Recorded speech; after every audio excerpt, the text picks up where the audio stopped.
ಕಳೆದ 1 ವರ್ಷದಿಂದ ಪದೇ ಪದೇ ಹೈಕಮಾಂಡ್ ಬಾಗಿಲು ತಟ್ಟಿದ ಕರ್ನಾಟಕ ಕುರ್ಚಿ ಕದಕ್ಕೆ ಇದೀಗ ಕೌಂಟ್ ಡೌನ್ ಶುರುವಾಗಿದ್ದು, ಈ ಹಗ್ಗ ಜಗ್ಗಾಟಕ್ಕೆ ಫೈನಲ್ ಬ್ರೇಕ್ ಬೀಳೋ ಸಾಧ್ಯತೆ ದಟ್ಟವಾಗಿ ಕಾಣಿಸ್ತಾ ಇದೆ. ಹೌದು, ರಾಜ್ಯ ರಾಜಕಾರಣದಲ್ಲಿ ತೀವ್ರ ಕುತೂಹಲ ಕೆರಳಿಸಿರುವ ಮಹತ್ವದ ಬೆಳವಣಿಗೆಯಲ್ಲಿ ಮುಖ್ಯಮಂತ್ರಿ ಸಿದ್ದರಾಮಯ್ಯ ಹಾಗೂ ಡೆಪ್ಯೂಟಿ ಸಿಎಂ ಡಿಕೆ ಶಿವಕುಮಾರ್ ಅವರಿಗೆ ಕಾಂಗ್ರೆಸ್ ಹೈಕಮಾಂಡ್ ದೆಹಲಿಗೆ ಬರಲು ಅರ್ಜೆಂಟ್ ಬುಲಾವ್ ನೀಡಿದೆ. ಎಐಸಿಸಿ ಅಧ್ಯಕ್ಷ ಮಲ್ಲಿಕಾರ್ಜುನ್ ಖರ್ಗೆ ನಿವಾಸದಲ್ಲಿ ರಾಹುಲ್ ಗಾಂಧಿ ಅವರ ಸಮ್ಮುಖದಲ್ಲಿ ಹೈ ವೋಲ್ಟೇಜ್ ಸಭೆ ನಡೀತಾ ಇದ್ದು, ಇಡೀ ಕರ್ನಾಟಕದ ಕಣ್ಣು ಈಗ ದಿಲ್ಲಿ ಕಡೆ ನೆಟ್ಟಿದೆ. 3 ವರ್ಷಗಳ ಆಡಳಿತ ಮುಗಿಯುತ್ತಾ ಬಂದಿರೋ ಬೆನ್ನಲ್ಲೇ 2028ರ ಎಲೆಕ್ಷನ್ ಮೈಂಡ್ ನಲ್ಲಿ ಇಟ್ಟುಕೊಂಡು ಹೈಕಮಾಂಡ್ 3 ಪವರ್ಫುಲ್ ಸೂತ್ರಗಳನ್ನು ರೆಡಿ ಮಾಡಿಕೊಂಡಿದೆ ಎನ್ನಲಾಗುತ್ತಿದೆ. ಇದರ ನಡುವೆ ನೊಣವಿನಕೆರೆಯ ಸ್ವಾಮೀಜಿಗಳು ಡಿಕೆಶಿ ಪರವಾಗಿ ಭವಿಷ್ಯ ನುಡಿದ್ರೆ, ಕೋಡಿಮಠದ ಶ್ರೀಗಳು ಸಿದ್ದರಾಮಯ್ಯ ಪರ ಭವಿಷ್ಯ ಹೇಳಿದ್ದಾರೆ. ಆದ್ರೆ ಈ ಸ್ವಾಮೀಜಿಗಳ ಭವಿಷ್ಯದ ಮರ್ಮವೇನು? ಈ ಬಾರಿ ಹೈಕಮಾಂಡ್ ಡಿಕೆಶಿಗೆ ಮಣೆ ಹಾಕುತ್ತಾ?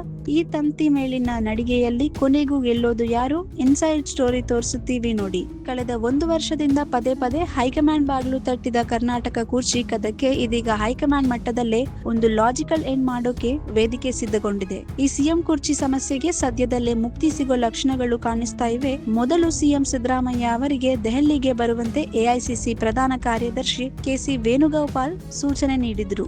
ಅದರ ಬೆನ್ನಲ್ಲೇ ಸೋಮವಾರ ಡಿಸಿಎಂ ಡಿಕೆ ಶಿವಕುಮಾರ್ ಅವರಿಗೂ ಹೈಕಮಾಂಡ್ ನಿಂದ ಅರ್ಜೆಂಟ್ ಕಾಲ್ ಬಂದಿದೆ. 2028ರ ವಿಧಾನಸಭಾ ಚುನಾವಣೆಯನ್ನು ದೃಷ್ಟಿಯಲ್ಲಿ ಇಟ್ಟುಕೊಂಡು ಆಡಳಿತ ಯಂತ್ರಕ್ಕೆ ಚುರುಕು ಮುಟ್ಟಿಸಲು ಹೈಕಮಾಂಡ್ ಈ ನಿರ್ಧಾರಕ್ಕೆ ಬಂದಿದೆ ಎನ್ನಲಾಗುತ್ತಿದೆ. ಕಾಂಗ್ರೆಸ್ ಆಂತರಿಕ ವಲಯದಿಂದ ಲೀಕ್ ಆಗಿರೋ ಮಾಹಿತಿ ಪ್ರಕಾರ ಕರ್ನಾಟಕದ ಈ ಬಿಕ್ಕಟ್ಟನ್ನು ಸಾಲ್ವ್ ಮಾಡೋಕೆ ಹೈಕಮಾಂಡ್ ಮುಖ್ಯವಾಗಿ 3 ಸೂತ್ರಗಳನ್ನು ಟೇಬಲ್ ಮೇಲೆ ಇಟ್ಟಿದೆ. ಮೊದಲನೇ ಸಿನಾರಿಯೋ ಏನಪ್ಪಾ ಅಂದ್ರೆ, ಸಿದ್ದರಾಮಯ್ಯ ಅವರನ್ನ ಸಿಎಂ ಸೀಟ್ ನಲ್ಲಿ ಮುಂದುವರಿಸಿ ಪರ್ಫಾರ್ಮೆನ್ಸ್ ಇಲ್ಲದ ನಿಷ್ಕ್ರಿಯ ಮಂತ್ರಿಗಳನ್ನು ಸಂಪುಟದಿಂದ ಕೈಬಿಡುವುದು. ಇದರಲ್ಲಿ ಅಹಿಂದ ವರ್ಗಗಳಿಗೆ ಹೆಚ್ಚಿನ ಪ್ರಾತಿನಿಧ್ಯ ಕೊಟ್ಟು ಜೊತೆಗೆ ಡಿಕೆಶಿ ಆಪ್ತರನ್ನು ಸೇರಿಸಿಕೊಂಡು ಬ್ಯಾಲೆನ್ಸ್ ಮಾಡೋ ಲೆಕ್ಕಾಚಾರ ಹೈಕಮಾಂಡ್ಗೆ ಇದೆ. ಇನ್ನು ಎರಡನೇ ಮತ್ತು ಅತ್ಯಂತ ಸೆನ್ಸಿಟಿವ್ ಸೂತ್ರ ಅಂದ್ರೆ, ಮೊದಲನೇ ಮಾಡಿಕೊಂಡಿದ್ದಂತೆ 50-50 ಪವರ್ ಶೇರಿಂಗ್ ಒಪ್ಪಂದದಂತೆ ಡಿಕೆ ಶಿವಕುಮಾರ್ ಅವರಿಗೆ ಮುಖ್ಯಮಂತ್ರಿ ಸ್ಥಾನವನ್ನು ಹಸ್ತಾಂತರಿಸುವುದು. ಈ ಸಂದರ್ಭದಲ್ಲಿ ಸಿಎಂ ಸಿದ್ದರಾಮಯ್ಯ ಅವರನ್ನು ಗೌರವವಾಗಿ ರಾಜ್ಯಸಭೆಗೆ ಕಳುಹಿಸಿ ಉಭಯ ಬಣಗಳ ನಾಯಕರನ್ನು ಒಳಗೊಂಡು ಸಂಪೂರ್ಣ ಹೊಸ ಕ್ಯಾಬಿನೆಟ್ ರಚಿಸುವ ಬಗ್ಗೆಯೂ ದೆಹಲಿಯಲ್ಲಿ ಭಾರಿ ಚರ್ಚೆಗಳು ನಡೆಯುತ್ತಿವೆ. ಒಂದ್ ವೇಳೆ ಸಿದ್ದರಾಮಯ್ಯ ಮತ್ತು ಡಿಕೆಶಿ ಬಣ್ಣಗಳ ನಡುವಿನ ಈಗಿನ ಹಗ್ಗಜಗ್ಗಾಟ ಏಕೋಪಕ್ಕೆ ಹೋಗಿ ಒಮ್ಮತ ಮೂಡದೆ ಹೋದರೆ ಎಐಸಿಸಿ ಅಧ್ಯಕ್ಷ ಮಲ್ಲಿಕಾರ್ಜುನ್ ಖರ್ಗೆ ಅವರನ್ನೇ ಒಮ್ಮತದ ಸಿಎಂ ಕ್ಯಾಂಡಿಡೇಟ್ ಆಗಿ ಕರ್ನಾಟಕಕ್ಕೆ ಕಳುಹಿಸುವುದು ಹೈಕಮಾಂಡ್ ನ 3ನೇ ಪ್ಲಾನ್. ಆದ್ರೆ ಖರ್ಗೆ ಅವರು ದೆಹಲಿ ಬಿಟ್ಟು ಬಂದ್ರೆ ರಾಷ್ಟ್ರೀಯ ಮಟ್ಟದಲ್ಲಿ ಕಾಂಗ್ರೆಸ್ ಸಂಘಟನೆಗೆ ಹೊಡೆತ ಬೀಳುವುದರಿಂದ ಈ 3ನೇ ಸಾಧ್ಯತೆ ತೀರಾ ಕಡಿಮೆ ಅಂತಾನೆ ಹೇಳಲಾಗುತ್ತಿದೆ.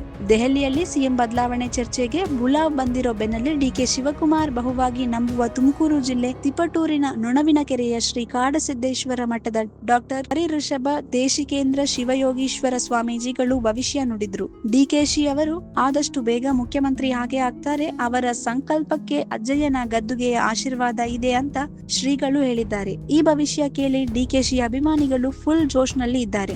ಯಾಕಂದ್ರೆ ಡಿಕೆ ಶಿವಕುಮಾರ್ ಅವರು ಅಜ್ಜಯ್ಯನ ಅಪ್ಪನೆ ಇಲ್ಲದೆ ಲೈಫ್ ನಲ್ಲಿ ಯಾವುದೇ ಬಿಗ್ ಡಿಸಿಷನ್ ತಗೊಳ್ಳೋದಿಲ್ಲ.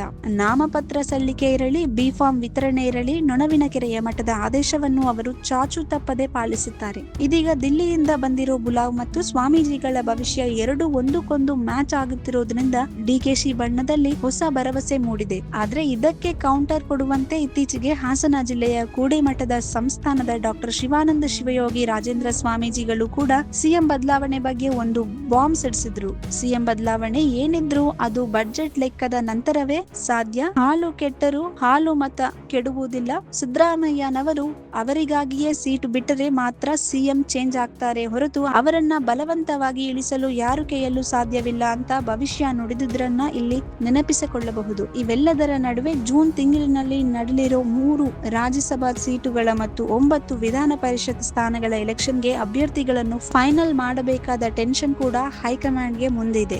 ಜಾತಿ ಸಮೀಕರಣ ಹಾಗೂ ಬಣ್ಣ ರಾಜಕೀಯ ಎರಡನ್ನೂ ಸರಿದೂಗಿಸಿ ಮುಂಬರುವ 2028ರ ಎಲೆಕ್ಷನ್ಗೆ ಪ್ಲಾನ್ ಮಾಡಿ ಹೈಕಮಾಂಡ್ ನಾಯಕರು ಈಗ ತಂತಿ ಮೇಲಿನ ನಡಿಗೆ ಆರಂಭಿಸಿದ್ದಾರೆ. ಕೊನೆಗೂ ಈ ದಿಲ್ಲಿ ದರ್ಬಾರ್ನಲ್ಲಿ ಯಾರ್ ಕೈ ಮೇಲಾಗುತ್ತೆ ಅನ್ನೋದನ್ನ ಕಾದು ನೋಡ್ಬೇಕಿದೆ. If you like this video ಬೇಗ ಲೈಕ್ ಮಾಡಿ, ಕಾಮೆಂಟ್ ಮಾಡಿ, ಶೇರ್ ಮಾಡಿ ಹಾಗೂ ಯೋಯೋ ಟಿವಿ ಕನ್ನಡವನ್ನು ಸಬ್ಸ್ಕ್ರೈಬ್ ಮಾಡಿ.